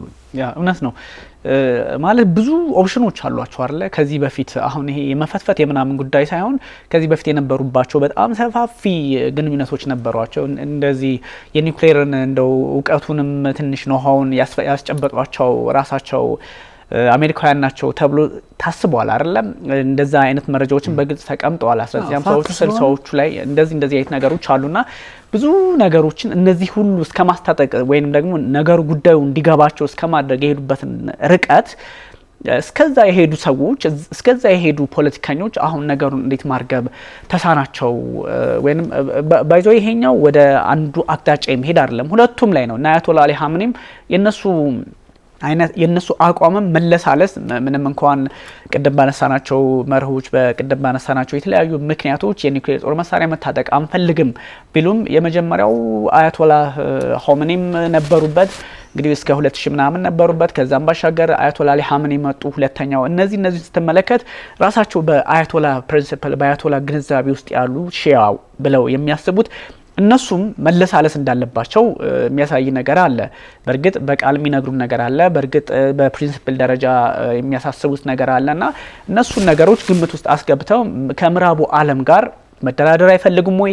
ይፈልጋሉ። ካለባቸው ጫናም ከተለያየ አይነት ፖለቲካዊ ግንዛቤ አንጻር ካሉበት ቀጠናም አንጻር አብሮ መስራትን እንደሚፈልጉ እንረዳለን። ነገር ግን ከ1979 በኋላ የመጣው ኃይል ጠንካራ በሆነ ጉዳይ ላይ የሆነ ትንሽ እንትን ያለ በቃ አክራሪነቱ ላይ ያተኮረ እና አያቶላ አሊ ሀምኒ እነሱ ሚናቸው በጣም ገፍቶ እስከመሄድ ድረስ እንደው ያ ማለት ግን የስንት ዘመናት ታሪክ ያላት ኢራን እንደነ ሳውዲ አረቢያ እንደው በቀላሉ ተልፈስፍሳ ወይም ደግሞ በሆነ ጉዳይ ብቻ አሜሪካ አለችልኝ፣ አሜሪካ ተጠብቀኛለች፣ አሜሪካ ስላለች እንዲትልም አይጠበቅም። እንደ አንድ ሉዓላዊ ሀገር ጠንካራ አቋም እንደ አንድ ትልቅ ታሪክ እንዳለው ሀገር እንደ ፐርሺያ ስልጣኔ ያለው ሀገር ጠንካራ አቋም ሊያራምዱ ኦብቪየስሊ ይገባቸዋል፣ እያደረጉትም ነው። ነገር ግን ደግሞ ዲፕሎማሲው አሁን በአንደኛው ሳይድ ብቻ ያለው ፍላጎትም ሊሆን ስለማይችል የኢራንን ፍላጎት የተመለከትን ነበረ ከ2015 ጀምሮ እስከ 18 ከዛ አሁን ባለው ሰዓት ነገሮችን ለማለሳለስ ይሞክራሉ። ግን ስትመለከተው ደግሞ ምዕራቡ ደግሞ በተለይ የአሜሪካ ፖለቲከኞች ጥለው እስከ መውጣት የደረሱበት የራሳቸው ምክንያት አለ። እንዴት ሁለቱ ኃይላት አንድ ላይ ሆነው በጠረጴዛ ዙሪያ አልመከሩበትም ሳይሆን ተሞክሯል። ኢንዳይሬክትሊም አሁን እኮ ቅድም እንዳልከው አንተ ተደራዳሪ ስትደራደር እኮ እንደ አንድ የሆነ ሀገር ጀስት ማዕቀብ ይነሳልኝ ወይ ምናምን አይደለም፣ እንደ ኒውክሌር ፓወር ሀገር ነው እየተደራደሩ ያሉት የኢራን ፖለቲከኞችና ይሄን ያመጡት ይሄን ሁሉ ትግል ይሄን ሁሉ ለ46 ዓመታት እኮ በተከታታይ ማዕቀብ ወይንም ደግሞ ለ46 ዓመታት የምዕራቡ ዓለም ጫና እየወረደባት ነው እስካሁን ኤግዚስት ያደረገችው የኢራን እንደ ሀገርና ይሄን ጥንካሬ ስትመለከት አፕሪሺየት ታደርጋለህ። ደግሞ ነገሩ ካላስኬደ እንዲህ ነገሮችን ማለሳለስም እና አያቶላዎቹ አካሄድ ጠንካራ አንድና አንድ ምዕራቡን ከመርገም ምዕራቡን እንደዚህ ነው ከማለት አንጻር የተቀዳ የሆነ በመምጣቱ የምራቡ ጥፋት ብዙን ፐርሰንት ተሰጠዋለ አያቶላ አሊ ሀምኒ ደግሞ በተወሰነ መጠን ካላቸው ነገሮችን ስትሪክትሊ ከማየት አንፃር ቢለሳለሱ ኖሮ ባይዘይ ኢራን ውስጥም እንዲህ አይነት ግንዛቤ አለ። እነዚህ ሴንትሪስት የሚባሉ ወይንም ደግሞ ለዘብተኛ ኃይሎች የአያቶላ አሊ ሀምኒን አካሄድ ይቃወማሉ። ግን ደግሞ አያቶላ አሊ ሀምኒ አሜሪካ ኒውክሌር ታጥቃ፣ እንግሊዝ ታጥቃ፣ ፈረንሳይ ታጥቃ እነሱ የታጠቁበትን አጋጣሚ እናንተ አትታጠቁም የሚለው አካሄዳቸው ነው ትንሽ እንደንተንም አፍሴት ሊያደርግ ይችላል እንጂ ግን ሁሉንም ነገር አሁን አያቶላ አሊ ሀምኒን በተወሰነ መንገድ መሄድ ቢችሉ አሏቸው የሚያስቀምጧቸው ነገሮች በፈትዋ በምናምን ከዚህ በፊት ሃይማኖታችን አይፈቅድም እንደዚህ የሚሏቸው ነገሮች አሉ። ለዚህ ድርድር ቅርብ ያደረጋቸው እና ልማታችን ደግሞ እጅግ አስቸጋሪው ነገር እኛ የምንፈልገው ለልማት ብቻ ነው የሚል አቋም አለ። በልማት ሽፋን ምንድነው የሚሆነው የሚለው ነው እነዛን የሚያሳስባቸውና ብዙም ፐርሰንት ለነሱ ብትሰጣቸውም ለምራቡ ዓለም ቢሰጣውም ምራቡ ዓለም ኦብቪየስሊ ያለምንም ፖለቲካ እየመራ ያለምንም ፖለቲካ በፈለገው መንገድ ለመቃኘት ይሄን ነገር ለመያዝ ኢራን እንኳን መካከለኛው ምስራቅ የኢነርጂ ጉዳይ የቀይ ባህር የምናምን የህንድ ውቅያኖስ ጉዳይ እንዳለ ሆኖ ነዳጁን ስታስበው ሁሉን ነገር ስትራቴጂ በዛ ላይ እስራኤል የምትባል ኃይል ደግሞ ተጨማሪ ሆና ስትሆን ለአሜሪካ ፖለቲከኞች የኢራን ኒውክሌር መታጠቅና ለመታጠቅ ሊያሳስባቸው አይችልም። እያሳሰባቸው ባለበት ሂደት ሁሉንም አካሄዳቸውን መጨፍለቅ እስከሆነ ድረስ የነ ኢራን አማራጭ ላትን ብዙ ጊዜ እንስማማበታለን። በቃ አማራጯ ምንድነው? ነገ ከነገ ወዲያ ምን ሊፈጥሩባት መደራደር አትችልም። ባይዘው እንደነ ሊባኖስን ቢፈልጉ የአሜሪካ ፖለቲከኞች ወይ የሌሎቹ ሶሪያን አይተነዋል እና ኢራቅ ውስጥ ሞክረዋል፣ ገብተዋል። ኢራቅ ውስጥ ያለው ነገር ምንድነው? የምታውቀው ነገር ነው። ካታር ጠንካራ ኢኮኖሚ፣ ጠንካራ የፖለቲካ ዲፕሎማሲ ላይ ጥሩ ናቸው። ግን የአሜሪካ ፖለቲከኞች ነገ ከነገ ወዲያ ከ20 ዓመታት በኋላ እንደ ኢራን ጫና ላሳድርብሽ ቢሏቸው እናሳድርባችሁ እነዚህን ሀገራት ቢሏቸው ቀላል ነው። ኢራን ግን አትሊስት የኒውክሌር ጉዳይ በመደራደሪያነት በመያዟ በጣም መጥፎና ከባዱን የጦር መሳሪያ ስለያዘች አትሊስት ትደራደራለች ማለት ነው። የነ አያቶላ አሊ ሀምኒም ሀሳባቸው በቃ ዲትረንስ ነው፣ መመከት አለብን፣ ጥቃት ሳይሰነዝሩብን በፊት አትሊስት ማስፈራራት አለብን። ቀደም እንዳነሳው አይኤኤ ያረጋገጠው እስከ 6 ኒውክሌር አረጫፎችን መጫን ወይንም ደግሞ ማምረት የምትችልበት አቅም ደርሳለች ከተባለ አንደኛ ሁለት ነገሮች አለ። ደግመ ተተኩሳለህ ወይ አለ። ሁለተኛው ደግሞ ደግመ ባተኩስ እንኳን ኢላማህን በስርዓት ከመታ የሆነ ከባድ ውድመት ታስከትላለ። እነሱ ነገሮች አሉ።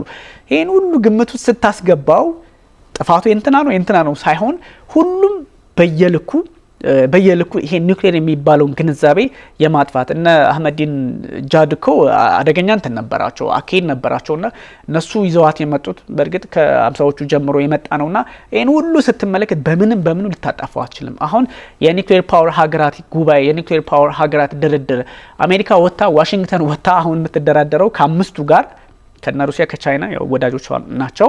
ከነሱ ጋር ስትመለከት ኢራን ነች አሁን። ስለዚህ ኒውክሌር ፓወርድ ሆና ነው እየተደራደረች ያለችውና ይሄ ሁሉ ያሳያል። አንተ ደግሞ ቅድም በጣም ክሪቲካል ጉዳይ ያነሳው ይሄ ሁላ ዱላ ምንድነው?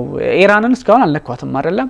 የምናውቃቸው እንቅስቃሴዎች እንዳሉ ከፈለጉ ማድረግ እንደሚችሉ ብንገነዘብም እስካሁን ግን 300 ምናምን ክሩዝ ባሊስቲክ እስራኤል ላይ መካከለኛው ምስራቅ የትኛው ኃይል ነው ያስወነጭፍባታል ብሎ ያሰበ ግን 2 ታይምስ አርገዋለች አይተነዋል። ስለዚህ ነገ ከነገ ወዲያ ደግሞ ይሄ መለኪያም ነው የሆነ ነገር ሶ አይ ካን ዱ ዲስ ካፓቢሊቲ ማሳያ ነው። ይሄን ነገር አርጋለች እስራኤል ላትጨነቅ አትችልም። ስለዚህ ይሄን ሁሉ ስትመለከት አሁን ኢራን ሊባኖስ ላይ እስራኤል ሊባኖስ ላይ ጥቃት ሰነዝራለች። ተኝታ አታውቅም። ባይዞይ የጋዛ ነው። ሶሪያ ውስጥ የኤር ቤዞችን በተከታታይ የመታች ነው። አሜሪካ በየመን በኩል ያለውን ነገር የምታደርገውን ትመለከታለህና ይሄ ሁሉ የአክትስ ኦፍ ሬዚስታንስ አክትስ ኦፍ ኤቪል አክትስ ኦፍ ምናምን እያሉ የሚጠሯቸው ስያሜዎች የዚህ ሁሉ መሪ ጭንቅላቱ ዋናው ደግሞ መበስበስ ያለበትም መጥፋት ያለበትም አያቶላ አሊ ሀምኒ ወይም አያቶላ ግንዛቤው ነው ብለው ስላሰቡ ዱላው ከግራም ከቀኝም በረታ እንጂ እያንዳንዱ ሀገር ሬስፖንሲቢሊቲ ሊኖርበት ይችላል። የማን ኃላፊነት ከፍ ይላል? ማን ነው አሁን ህጋዊ ሆኖ እየተደራደረ የሚገኘው? ከአሜሪካ ይልቅ እኮ ኢራን ሆናለች። በኢራኖች በኩል ብዙ ጥረቶች አሉ እንዳልከው ወደ ድርድር ለመምጣት ያደረጓቸው ጥረቶች አሴም ታይም ደግሞ አሁን የድርድሩ ፖይንት የመለያየቱ ጉዳይ እኮ ነው። የኒውክሌር ጦር መሳሪያ ብቻ ሳይሆን የኒውክሌር ፕሮግራም መርሃ ግብር አይኖርሽም የኒክሌር መርሃ ግብር ይኖረኛል። አሁን እንደ ሰሜን ኮሪያ ሆነ እንደ ሰሜን ኮሪያ አይነት አገር ሆነ የኒክሌር ፓወር ከሚኖርህና ኒክሌር ፓወርድ ከምትባልና እንደ ደቡብ ኮሪያ አይነት ሀገር ሆነ ኒክሌር ባይኖርህ ማለት እንደ ዜጋ የትኛውን ትመርጣለህ?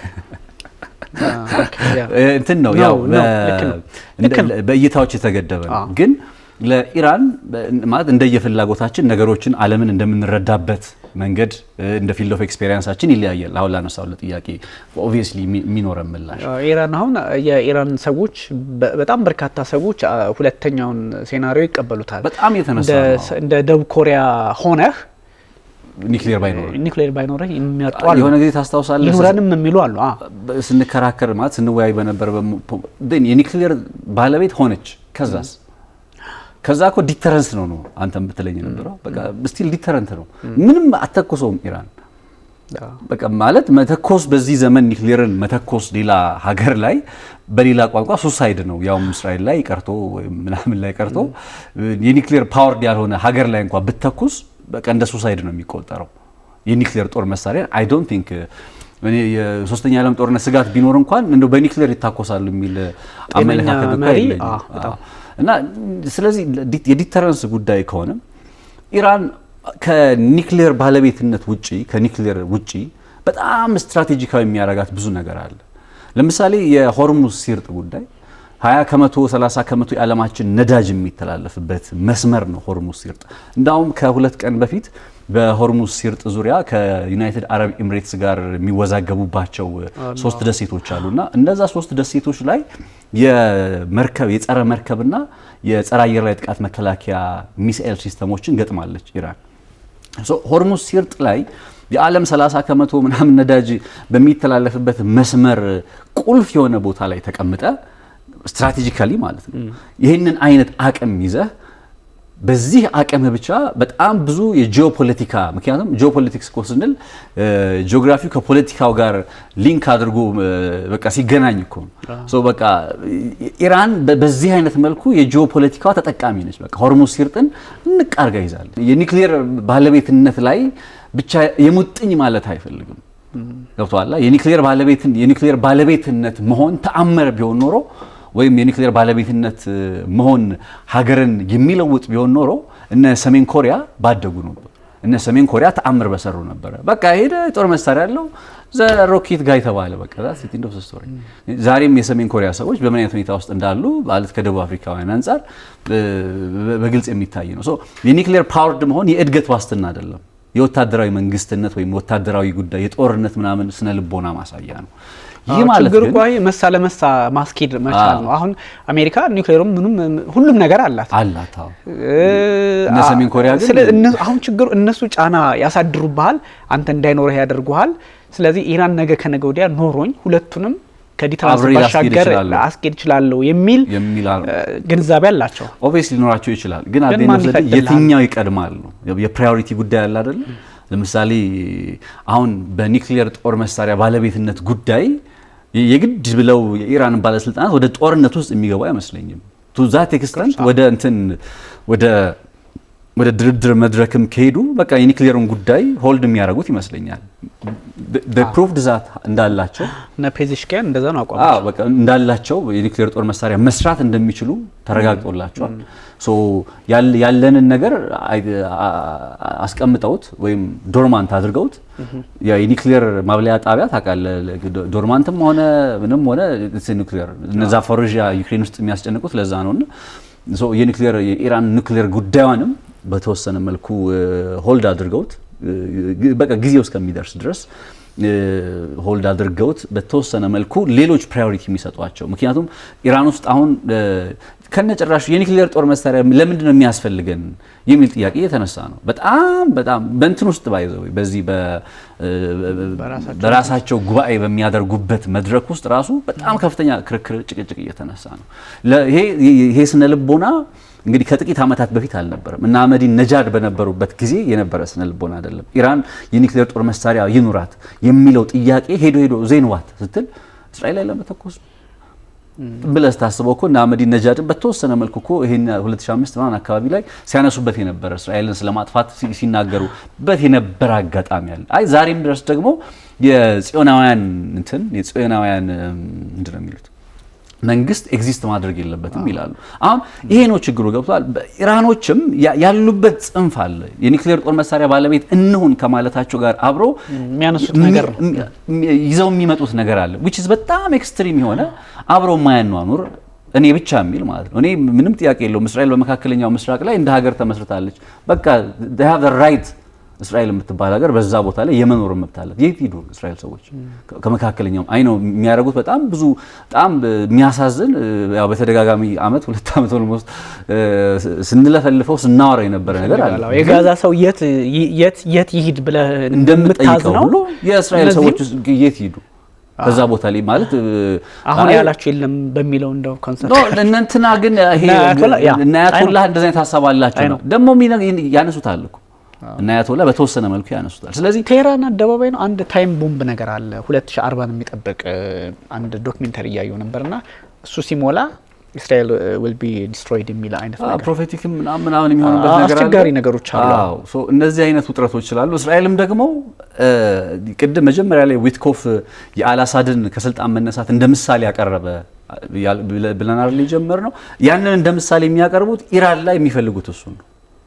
የነዚህኞቹ የእስራኤሎች ችግር ደግሞ የዓለም ፈላጭ ቆራጭ ማናለብኝነታቸው በቃ ልክ ማለት እንደኛ የት ሄዱ ወዴት ሄደው እንደ ሀገር ሊመሰረቱ ይችላሉ ብለህ በመልካም የምታስበውን ሀሳብ ይሄኛውን እንደመልካም በሚቃረን መልኩ ደግሞ ሌላ ሀገር ኤግዚስት ማድረግ አይችልም እኛ ካልፈቀድን ብለው በኢራን ውስጥም የሪጅም ቼንጅ ግባላቸው የኢራን አያቶላህ አስተዳደር መቀየር ይፈልጋሉ።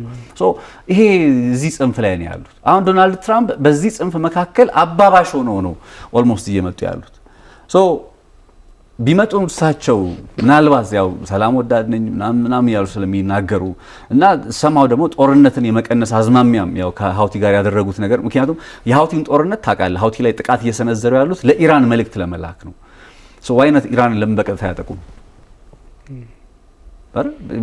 ለኢራን መልእክት እየላክን ነው የሚሉት። መልእክቱ ለኢራን ነው። ኤቭሪዋን የአያቶላህ ማለት የትራምፕ አስተዳደር ውስጥ ያሉ ባለስልጣናት ሁሉ የየመኑ ጥቃት ለኢራን የሚላክ መልእክት ነው የሚሉት። በቀጥታ ለምን ኢራን ያጠቁም? ሲምፕል ሎጂክ እኮ ነው። ሶ የሚያዩት የሚጠብቁት ታሳቢ የሚያደርጉት የሆነ ኮንሲደር የሚያደርጉት ነገር አለ ማለት ነው። ዝም ብሎ ኢራን ላይ ላይክ ሚሳኤል መተኮስ ሀውቲ ላይ እንደመተኮስ አለ መሆኑን በተወሰነ መልኩ ይረዳል የትራምፕ አስተዳደር ማለት ነው። እንግዲህ በዚህ ሁሉ መካከል ነው ተስፋ አለ ከተባለ እንግዲህ እነ ፑቲን ይዘውት ሊመጡ የሚችል ተስፋ ካለ በቃ ማን ሊያደራድራቸው ይችላል? እስኪ አሁን ማን ሊያቀራርባቸው ይችላል? ኢራን ቀጥተኛ ባልሆነ መልኩ ለመደራደር ዝግጁ ነኝ ብላለች። ትራምፕም ደግሞ ደብዳቤ ጽፍ ያለው ምናምን ዛሬ ድረስ አድራሻ የት እንደሆነ ባይታወቅም አገኙት። አይ ቲንክ እሱ ነገር አገኙት። መላ ኢራን ደረሰ። ሁለት አይነት ሚኒንግ አለው አሉ። አንደኛው ስጋት ትሬት ዛቻ፣ ሁለተኛው ደግሞ ኦፖርቹኒቲ ወይም ተስፋ ያለው ነው የሚል ነገር። ስለዚህ እንግዲህ በትራምፕ በኩልም ደብዳቤ እስከ መጻፍ ደርሰዋል። እነሱም ኢንዳይሬክትሊ እንነጋገር ብለዋል። እንዴት ነው ሊገናኙ የሚችሉ ስትል ፑቲን ከዚህ ቀደም በክሬምሊን በኩል ፔስኮቭ ሩሲያ የማደራደር ሚናን ልትወጣ ትችላለች ብለዋል እና እንዴት ሊደራደሩ ይችላሉ? አይ ዶንት ኖ። ከባድ ነው በጣም ግን አትሊስት ወደ ድርድር ጠረጴዛ ላይ መምጣት መቻል በራሱ የሆነ ተስፋ ነው ከሚል አንጻር ነው እንጂ ስጋት ብናነሳ በድርድር ሂደቱ ላይ ራሱ ብዙ ነጥቦች ይነሳሉ። አሁን ከትራምፕም ጋር ያላቸው ግንኙነት እና አያቶላም ጋር ያላቸው ግንኙነት ፑቲን የተሻሉ ስለሆኑ እሱ ተስፋ ይደረጋል። ብዙ ሄድንበት የሩሲያና የዩክሬን ጉዳይ በተለይ የዚህ የሳውዲ አረቢያውን ነገር ስምምነቱን በደንብ እናነሳዋለን ብለን ነበረ። ግን እንደ ሀሳቦቹን ለማንሳት ያህል የሳውዲ አረቢያው እንደምታውቀው እንግዲህ ለ3 ቀናት በጣም ጥልቅ የሆነ ውይይት የተደረገ እንደውም የአሜሪካና የሩሲያ ተወካዮች በነበራቸው ውይይት 12 ሰዓታት የፈጀ ውይይት ነው ያደረጉትና በጣም እጅግ አስቸጋሪ ነገር የተመለከትንበት። ያም ሆኖ ግን ከዚህ በፊት ከቀረቡ ነገሮች የተለየ ነገር በጣም ይሄ ማይልስቶን የሚል ነገር ያላየንበት ነው። በሬድ ሲ ምንድነው በጥቁር ባህር አካባቢ ያለውን እንቅስቃሴ የመርከቦችን ትራምፕና ፑቲን ሲያወሩ ይሄን ሀሳብ አንስተውት ነበረ። በዚህ ላይ ስምምነት ተደርሷል። ከዛ የኢነርጂ መሰረተ ልማቶችን እንዴት መቆጣጠር ይቻላል ወይም የማይመቱበትን እድልና አጋጣሚ እንፍጠር የሚሉት ሁለቱ ነገሮች ፑቲንና ትራምፕ አወሯቸው። በእነዚህ ጉዳይ ላይ ተነጋገሩ። ሳውዲ አረቢያ ሪያድ ላይ የነበረው ነገር ከዚህ ያለፈ ነው ላትለው ይችላል። ስምምነት ላይ ተደርሷል የሚሉ ሀሳቦችን ሰማን። ግን ስምምነት ላይ የተደረሰው እንዴት ነው? አንደኛ ፕሬዚዳንት ዘለንስኪ ከትራምፕም ጋር ከፑቲንም ጋር እንደሚወያዩ የሳቸው ድርድር ከሁለት ኃይላት ጋር እንደሆነ ፑቲን አሁን ቀጥታ በትክክል እየተደራደሩ ያሉት ፕሬዚዳንት ትራምፕ ጋር እንደሆነ ያየህበት ሆኖ ተመለከተዋለ። ግን በጣም ብዙ ጨለምተኛ የሆኑ ነገሮችንም እየተመለከትን ነበርና ዛካሮቫ የሚባሉት የቃል አቀባይዋ የውጭ ጉዳይ ሚኒስትር ማሪያ ዛካሮቫ እሳቸው ጋዜጣዊ መግለጫ ሲሰጡ እንደው ምንም በጣም ብዙ ነገር ብሬክ ስሩ አጠብቁ የሚጠበቅም ነገር አይደለም የጋራ የጋዜጣዊ መግለጫ ላለመስጠቱ ላይ የደረሱበትን ነገር ተመልክተናልና የማይሆን ነገር ነው የሚል ሀሳብ ሲሰጥ ነበረ። ወዲያውኑ ትራምፕ በጣም ፕሮዳክቲቭ ነው ባይዘው ሄደው የሚሉት ሁሉንም ነገር አንደኛ በእርግጥ ላይባልም አይችልም ከትላንት አንጻር በጣም ትልቅ ነገር ሰርተዋል። በዛ ላይ ሩሲያንም ጨቆኑ ዩክሬንንም ጨቆኑ። ለሳቸው ከጥቅማቸው አንጻር ሁሌ ፕሮዳክቲቭ ስለሆነ ፕሮዳክቲቭ ሊሉት ይችላሉ። ግን ወዲያውኑ ደግሞ ክሬምሊን ያወጣውን መግለጫ ስትመለከት አስቸጋሪ ነው። ማዕቀባችን ይነሳ ይሄ ከኔቶ ምናምን የሚለው ነገር ቀርቶ በተለይ የሺፒንጉ ነገር በዚህ በጥቁር ባህር እንደዚህ አይነት እንቅስቃሴዎችን ነጻ ማድረግ በጥቁር ባህር ሲባል ግን በሩሲያ ባለችበት ጥቁር ባህር ሳይሆን በዚህ በምስራቅ ጥቁር ባህር አካባቢ ያለውን ነው እና በዛ ላይ በሚደረገው እንቅስቃሴ ይሄ ነገር እሺ ይፈቀድ ልስማማ እችላለሁ። ግን ምስማማው ማዕቀቦች ሲነሱልኝ ነው። ማዕቀቡ በባንኮች ላይ የተጣሉ በእነዚህ በእህል ምርትና በፈርቲላይዘር ብዙ ማነች እስራኤል ሩሲያ ገቢ የምታገኝባቸው ኩባንያዎችን የነሱ ማዕቀብ ሲነሳ ተግባራዊ ነው የሚሆነው እንጂ ከዛ ውጭ አይሆንም። ይሄ በጣም ክሪቲካል። ፑቲን ትላንት የሆነ ነገር ሲባል የሆነ ነገር አድቫንቴጅ ይዘው ነበረ። አሁን ደግሞ በዚህኛው በጥቁር ባህር ላይ ስምምነት ሲደረስ ማዕቀብ አንሱልኝ፣ ስዊፍት ፔይ ላይ ሁላ እሱም ላይ መነሳት አለበት የሚል ጥያቄ አነሱ። ዘለንስኪ እንዳውም እንዲህ አይነት ነገር እኔ የምፈልገው እሳቸው አሁን መጣስ ጀምረዋል፣ እየጣሱት ነው፣ ይጥሳሉ ኦብቪየስሊ። ስለዚህ እንዳውም እኔ የምጠይቀው ማዕቀብ መነሳት ሳይሆን ተጨማሪ የጦር መሳሪያ ተጨማሪ ማዕቀብ እንዲጣልባቸው ነው የሚል ሀሳብ አነሱና እጅግ ውስብስብ የሆነ ነገር ተስፋ ያለው የሚመስል ግን አሁን ሰው ብዙ ጊዜ ስትመለከት ተስማሙ ደን እና ፑቲን ይዘውት የመጡ ጥያቄስ እንዴት ሊሆን ነው የሚችለውና ተሳታፊዎቹ እነማን ናቸው? እንደዚህ ፌስ ቱ ፌስ ወይም ፐርሰናል ኢምፐርሰን በሆነ ነገር ተወያይተዋል ወይ? ይሄ ምንድነው ደመኛም እንደምትባባለው አይነት ነገር አልተገናኙም። ሪያድ ውስጥ ራሱ 12 ሰዓት ነው የፈጀው። 12 ሰዓት ሙሉ ቆዩና በጣም ይገረመኝ ሶስቱም አንድ ሆቴል ውስጥ ነበሩ አይደል? የሩሲያም የአሜሪካም የዩክሬንም ባለስልጣናት ነበሩ። ሎቢንግ ከዛ በየተራ ነው ፌስ ቱ ፌስ አልተገናኙም። አሜሪካ አንዴ ከሩሲያዎቹ ጋር ታወራለች፣ ከዛ አንዴ ከዩክሬኖቹ ጋር ታወራለች። እንደዚህ አይነት የድርድር ሂደት ነበር የነበረው ለ12 ሰዓታት ማለት ነው። በየመሃሉ የማዕድናቱን ነገር እንዳትረሱ ምናምን የአሜሪካ ከዚህም ከዛም ባለችበት መንገድ ሁሉ ጥቅሟን ለማስከበር ጥረት ማድረጉ አይቀርም። የጥቁር ባህር ላይ ያለው የሺፒንግ መስመር አሁን ዘለቄታዊ ተኩስ አቁም ማለት የ30 ቀናት ተኩስ አቁም እንዲተገበር ነው ጥረቱ። መንገድ ይከፍታል። የተወያዩ የነበረው በነገር ላይ የሚጠበቅ ውጤት እኮ ምንድነው ስትል ስቲል ዶናልድ ትራምፕ ማለት የአሜሪካ ባለስልጣናትና የዩክሬን ባለስልጣናት ከሳምንት በፊት ሪያድ ውስጥ ተገናኝተው ለ30 ቀን የሚደረግ የተኩስ አቁም እንዲፈረም ተስማምተዋል። በሩሲያና ማለት በዩክሬንና አሜሪካን የተስማሙት። አሁን ያንን ተግባራዊ ለማድረግ ይሄንን ሐሳብ ይዘው ዶናልድ ትራምፕ ከፑቲን ጋር በስልክ ቆይታ አደረጉ። በስልክ ቆይታ ሲያደርጉ ሐሳቡ ምንድነው 30 ቀናት ተኩስ አቁም እንዲደረግ ነው። ያም ማከናወን ሳይችሉ ቀርተው የተገደበ ወይም ሊሚትድ የሆነ የኢነርጂ ኢንፍራስትራክቸሮችን ታሳቢ የሚያደርግ ፈረሙ። አሁን ከዛ በኋላ ይቀጥላል የድርድር ሂደቱ ተባለ። ቀጠለ ስቲል አሁንም ቀጣይ የመጣው ጥቁር ባህር ላይ ነው። አሁን ከኢነርጂ መሰረተ ልማቶች አለፈና የጥቁር ባህር ላይ በምስራቅ በኩል ያልከው በጣም ልክ ነው፣ በኦዴሳ አካባቢ ማለት ነው። በዛ የሚወጡ የዩክሬን በጣም ስንዴ አምራች ሀገር ነች ያ ዩክሬን። ሩሲያም እንደዛው በአግሪካልቸር ምርታቸው በጣም ብዙ ዓለም ገበያ ላይ ትልቅ ተጽዕኖ አላቸው። አፍሪካ እኮ በጣም ተቸግራ ነበረ። ለኢትዮጵያም ከሩሲያ የሚመጣ ስንዴ የነበረበት ጊዜ አስታውሳለሁ። አሁን ላይ ያለውን ነገር አላውቅም እንጂ ኦሬዲ አለ የአገራቱ እንትን የሚያደርጉት ነገርና በጦርነቱ ምክንያት ግን ታስታውሳለህ 2022 ላይ በቱርኩ ረሲፕ ጣይብ ኤርዶሃን አማካኝነት ስምምነት ተደርጎ የስንዴውን ሺፒንጉ ላይ ነፃ ሆኖ ሳይጠቃ መርከቦች ጉዳት ሳይደርስባቸው ኤክስፖርት እንዲደረግ በጣም የግሪን ኢኒሺዬቲቭ የሚባለው አሁን ድጋሜ ያንን የመመለስ ፍላጎት አላቸው። ማን? ቭላዲሚር ፑቲን። በነገር ላይ ያኔ የዛሬ ዓመት አካባቢ ላይ ተቃዋሚ የነበሩት ቭላዲሚር ፑቲን ነበሩ። ጥለው ወጥቷል ነበር 23 ላይ ዛሬ ላይ ደግሞ እንዲተገበር እየጠየቁ የሚገኙት እሳቸው ናቸው። የግሪን ኢኒሺዬቲቭ መልካም ነገር ተብሎ ሊነሳ የሚችለው በዚህ በጥቁር ባህር ላይ በምስራቅ በኦዴሳ አካባቢ ላይ የነፃ እንግዲህ ሺፒንግ ላይኑ እንዳጠቃላይ ማለት ይችላል የጥቁር ባህር ላይ በተወሰነ መልኩ የጦርነት እንቅስቃሴ ይቀንሳል። ጥቁር ባህር ላይ አይታኮሱም። ያን ለማድረግ ግን ዩክሬን መፈረም አለባት። አሁን በመርህ ደረጃ እኮ ተስማሙት። ወደ ፊርማ ገና አልሄደም። ዩክሬንም ሩሲያ ደግሞ ስትፈርም አሁን ያልካቸው ጥያቄዎች ተነስተዋል። በጣም ቤዚክ ናቸው መሰረታዊ የሆኑት ማዕቀቦች እነሱ የመሳሰሉት ነገሮች እንዳልኩ ቭላዲሚር ፑቲን በጦር ሜዳው ላይ ፍላጎታቸውን በደንብ እያስከበሩ ነው። ዛሬም ግስጋሴያቸውን ቀጥለዋል። ዛሬም የምስራቅ ዩክሬን ግዛት እየያዙ ነው።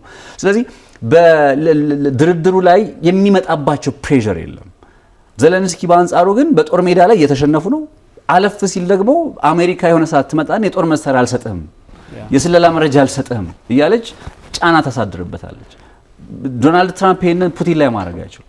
ስለዚህ ፑቲን በራሱ ፍላጎት በጦር ሜዳ ላይ ያለውን ድል ባስጠበቀ መልኩ ነው ድርድር ለማድረግ እየሞከረ ያለው። አሴም ታይም ማዕቀብ ይነሳም የመሳሰሉት ነገሮችንም እያደረገ ያለውና በጦር ሜዳው ላይ የምንመለከተው በጦር ግንባሩ ላይ እያየን ያለነውን አካሄድ በድርድር ጠረጴዛው ላይም በግልጽ እያየን ነው። ቭላዲሚር ፑቲን ከፍላጎታቸው ሸብረክ የማድረግ አዝማሚያ እየታየባቸው አይደለም። ምንም እንኳን ኢቭን ኢነርጂ መሰረተ ልማቶችን አንመታም ካሉ በኋላ እኮ ሆስፒታሎች ምናምን ሲመቱ ነበር ኬቭ ውስጥ። ዶናልድ ትራምፕ ዝም ነው ያለው እንደዛ ሲሆን ዘለንስኪ እንዲያውም በጣም ተቃውሟቸውን ሲያሰሙ አሁንም በጥቁር ባህር ላይ ይሄ ነገር ይተግበር ሲባል ኦኬ አሴም ታይም ማዕቀብ ይነሳልን አሉ። ባርጌኒንግ ፓወሩ እንትና የመጫወቻ ኳሱ እንበለው በሳቸው እጅ ነው ያለው። ምክንያቱም በጦር ግንባሩ ላይ ይበላይነት ስላላቸው ሞር ይሄንኑ ነገር እያስጠበቁ የመሄድ አዝማሚያ ነው የምናይባቸው ብዬ ነው የማስበው ወደፊትም። ትክክል። እንደውም ስቲቭ ዊትኮፍ የትራምፕ ተወካይ በመካከለኛው ምስራቅ ቆይታ ከፎክስ ኒውስ አይ ቲንክ እሱ ጋር ቆይታ ነበራቸውና ሀሳብ ሲሰጡ ፑቲንን በጣም በቃ የሚገርም አድርገው ሳሏቸው። እንዴት በቃ ደርባባው ምኑ ይሄ በቃ ጥሩ ለትራምፕ ጸልዮለታል እንደዚህ እና የሆነ የሚያሳይ ነገር እኮ አለና እነዚህ ነገሮች ስትመለከት ዘለንስኪ ደጋግመን እንደምንለው በቃ ለዩክሬን ሕዝብ ቢደርስለት ለቀረው ማለት አክቹሊ ያን ያህል እንደ መካከለኛው ምስራቅ ልቅ አላሉም። ግን እንደው አሁን ባለው ሁኔታ ሰላማዊ ነገር እንዲኖር የሆነ ነገር ቢፈልጉ 1 ሚሊዮን በላይ ሞቷል። ካለው የጦርነቱ 3 አመት ነው እና ወታደሮች ናቸው። ሲቪሊያን ያን ያህል እንትን የለውም አልተጎዳም ማለት ባይሆንምና ይሄንን ስትመለከት አስቸጋሪ ነው። ሲቀጥል ኢነርጂ ስምምነት ካደረጉ በኋላ ወይንም ደግሞ ትራምፕና ፑቲን በስልክ ቆይታ ካደረጉ በኋላ ሲወያዩ የኢነርጂውን ጉዳይ ሲያነሱ አሁን ባለው ሁኔታ ትራምፕ ከምንም ቀድመው የኢነርጂ ጉዳይ ያሳሰባቸው በዚህ ሰዓት ቅዝቃዜ ስለሚሆን በዚህ ሰዓት እንዲ በረዶ ምናምን ስለሚሆን አይደለም። ምንድነው በኢነርጂ ጉዳይ ላይ ስለሚሰሩ ኩባንያዎች የአሜሪካ ኩባንያዎች ዩክሬን ውስጥ ገብተው የሚሰሩትን ስለነሱ ከኪየቭ ፖለቲከኞች ጋር ተነጋግረናል። ስለዚህ ፑቲን ሞስኮም ጋር ሲደራደሩ ፑቲን ኪየቭ ጋርም ሲደራደሩ ከፑቲን ጋር ሲሆን ግን ያው ትንሽ ሪዘርቭ ይሆናሉና ሁሉም ጥቅማቸውን አስከብረው ነውና በጣም ይሄ ምዕራቡ ዓለም አስቸጋሪው አስከፊ ባህሪው የቀደም ያነሳው የግሪን ኢኒሺዬቲቭ ኢስታንቡል ላይ ሲደረግ ቱርክ የመንግስታቱ ድርጅት ሩሲያና ዩክሬን ነበሩ። በዚህ ዘገባቸው ላይ እንኳን አትመለከተውም።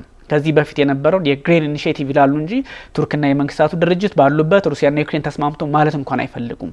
አንደኛ ይሄንቱን መውሰድም ይሄ ምንድነው የሆነ በቃ ክሬዲቱን መውሰድም ይፈልጋሉ ናሬቲቭን መቆጣጠር የሚባለው እሱን ትመለከታለና እጅግ አስቸጋሪ ነገሮች አሉ።